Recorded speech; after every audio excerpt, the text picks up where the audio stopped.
La frontera emotiva y el límite emocional. Según Albert Martin en su obra del 2011, Incertidumbre, miedo a lo desconocido, es el estudio de cómo los objetivos de describir la inteligencia emocional y determinar su relación en el rendimiento individual, proporcionando herramientas necesarias para conseguir un mejor rendimiento emocional y psicológica. Carlos Blanco, en su obra del 2014, Historia de la Neurociencia, remarca la necesidad social casi total en los casos de la aparición emocional en los individuos. Los dos momentos en los que es visible la percepción suceden cuando algo es ajeno directamente a nosotros, proporcionando cierta cadencia emocional, para bien o para mal. En otra definición, Parker Dummling, en su obra de 2007, Melancolía, el principio de la psicología y distribución, desde el punto de vista diagnóstico y psiquiátrico, se considera a esos aspectos clínicos o aspectos afectivos, socioculturales, etopaléticos y caracterológicos. En pocas palabras, que son beneficios o caracterizaciones de la resolución emocional. Según las estadísticas emocionales individuales de 10 a 19 años, el 36.30% padece de miedo, el 11.80% de enojo, la tristeza rebarca en un 36.60% y la alegría un 1.60%. Al igual que la inteligencia es un remarcante de un 11.30%. Las bases y fundamentos se define como la capacidad para escoger las mejores opciones en la búsqueda de una solución. Si este concepto se combina con la emoción, se llega a la conclusión de la inteligencia emocional, que es la capacidad de reconocer los sentimientos propios y ajenos. Por lo tanto, una persona que es inteligente o hábil en ese tema es más perceptible a manejar sus emociones y describir las emociones de otros.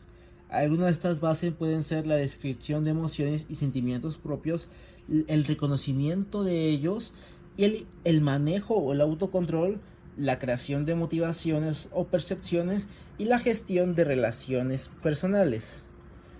Esto significa que una persona con inteligencia emocional consigue manejar la emoción negativa de una facilidad mayor, ya sea con su propio autocontrol o creando una gran motivación para mantener el control el máximo tiempo posible.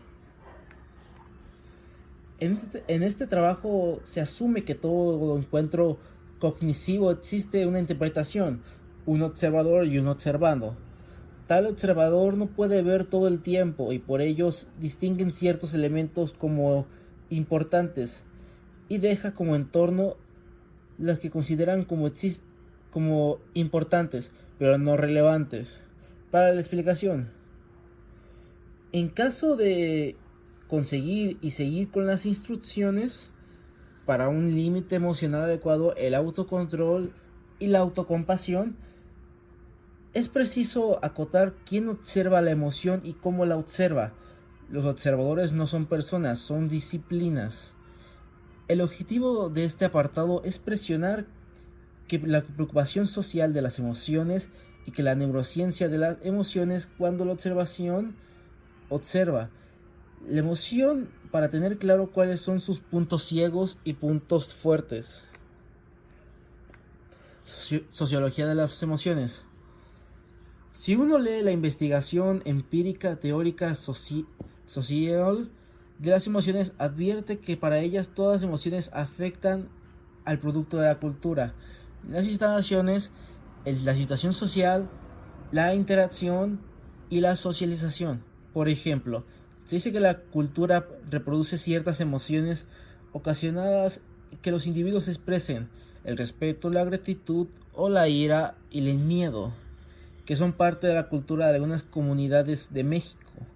intermediándose en las relaciones entre padres e hijos cuando los últimos migran y producen emociones de alegría o tristeza, o bien en institución refuerza el individualismo emocional, dando por ejemplo la empatía o simplemente la indiferencia.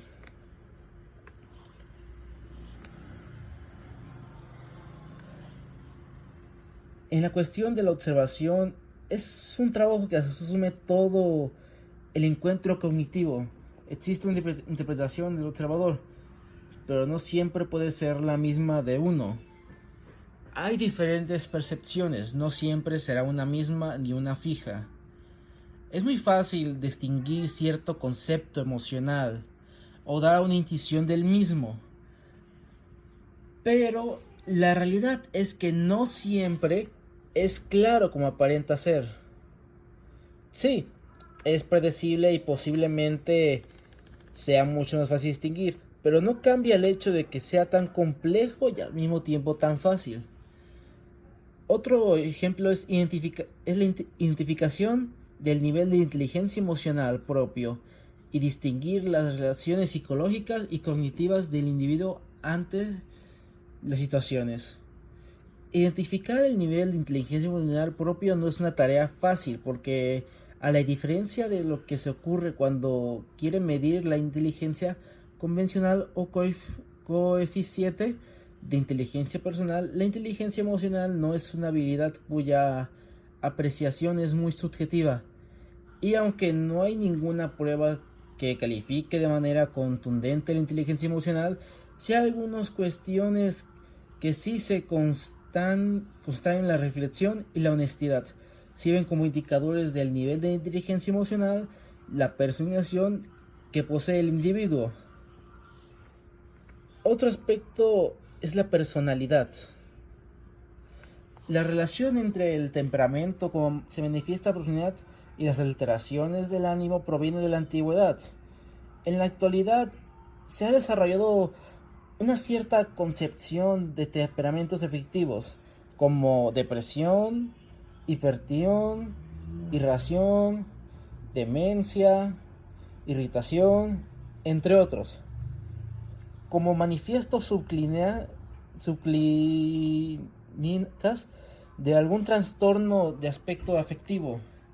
Dichos temperamentos se muestran en ser universales, con características distintivas, sin distinguirse del género en sí.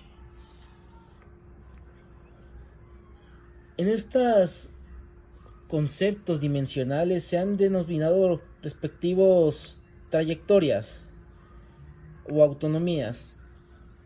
Depende mucho en sí de la persona con la que estemos hablando, al igual que la situación que puede estar pasando. Una persona no va a ser igual que otra persona, al igual que ciertas acciones ajenas a hacia esa persona.